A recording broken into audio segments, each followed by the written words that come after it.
What's up, witches? My name is Taylor and I'm the Tempest Witch here on YouTube, and we're continuing on with our rune series and we're talking about Ehwaz.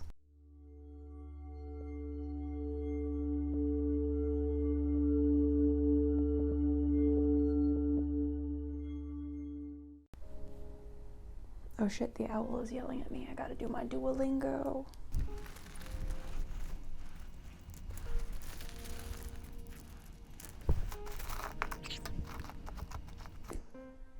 There you are. No? No?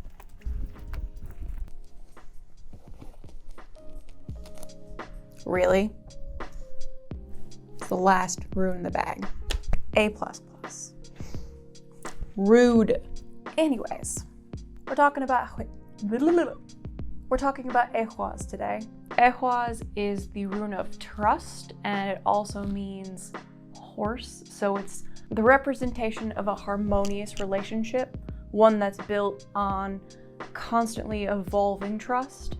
So kind of like a person does with a horse or a dog, any sort of companionship that needs to be solidified repeatedly and constantly in order for that relationship to maintain its strength. The best way to put it would be if you're working with a horse who is a little bit defiant, over time the energy and the effort you put into your relationship with that animal will pay off because they will learn to trust you, and it will be easier to work with them, communicate with them, and ultimately train them.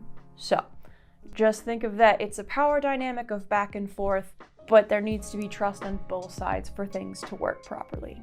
So it not only represents horses as in the companionship, the harmoniousness, and the trust that you're building, but also the movement of horses. So it is a progression, it is a continuation, but on a positive note. So just the domain of friendship, loyalty, harmoniousness, everything I've already covered.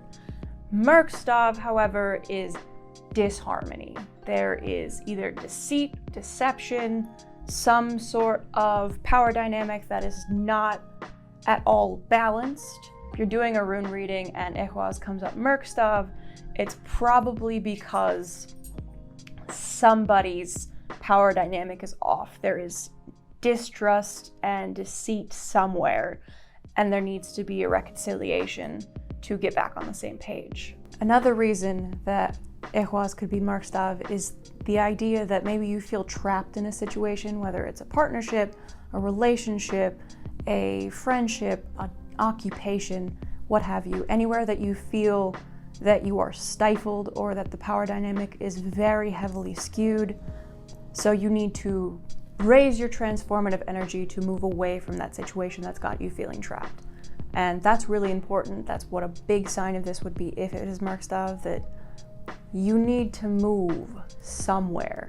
Being trapped is not a good place to stay. Once you acknowledge it, you should do something about it. However, on the lighter side of it, it could mean and indicate that you are being very indecisive, or you're moving too quickly towards something. So you're being too hasty, you're being too abrupt. And if you think of it as a horse, if you're moving too quickly, the horse will spook, and you can possibly endanger yourself, endanger the horse, endanger people around you. So you want to take things at the correct pace. So that is another reason it could be Merkstav. I think when it comes to Ehwaz as a talisman, the most obvious would be it's impeccable for animal training. So if you want to write it on yourself, or write it on your bridle, or write it on a leash that you're using to train a dog, anything that kind of reminds you visually when you're working with an animal that that is what you are doing. So you remember your patients, you remember that they're animals and it's going to take a lot of time for you to be on the same level. So it's just a good visual reminder. By that same token, it also solidifies relationships and trust in those relationships.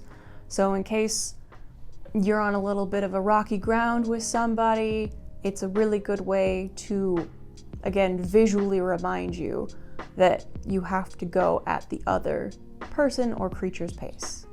It can also be a very good assist if you are someone who doesn't like change. I know for lots of people, change is not a good thing, and for every single person, change equals stress. Now, whether that's good changes, things you've been working towards, bad changes, any shift in your norm will cause stress. So, if you are someone who doesn't like to be stressed and you do not deal or handle it well, using Ehwaz as an emboldening tool for yourself will remind you that change is often good, and it might not feel good in the moment, but once you settle into that new change as being your norm, things become easier.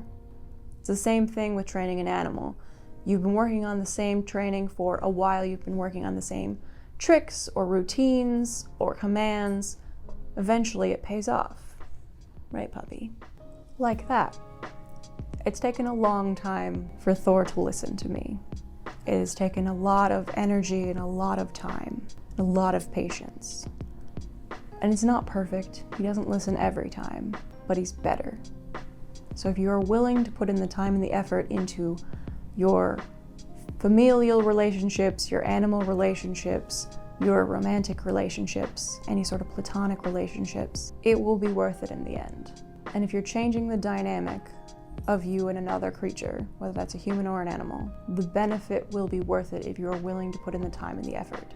Side note, and this is a really good thing and I'm glad I have it in here, Ehwaz is also good for strengthening your relationship with yourself for your own craft.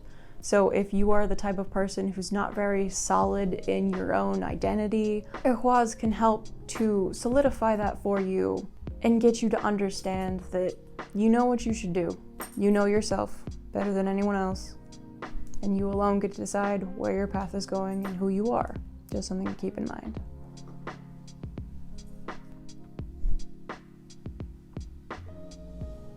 Alright guys, thank you so much for watching. I'm really enjoying making this rune series for you and giving it a little bit of my own personal touch, and I hope you're learning along with me.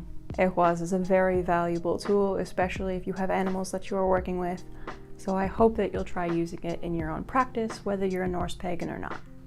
That's all I've got for you this time. Until next time. Skål, my friends.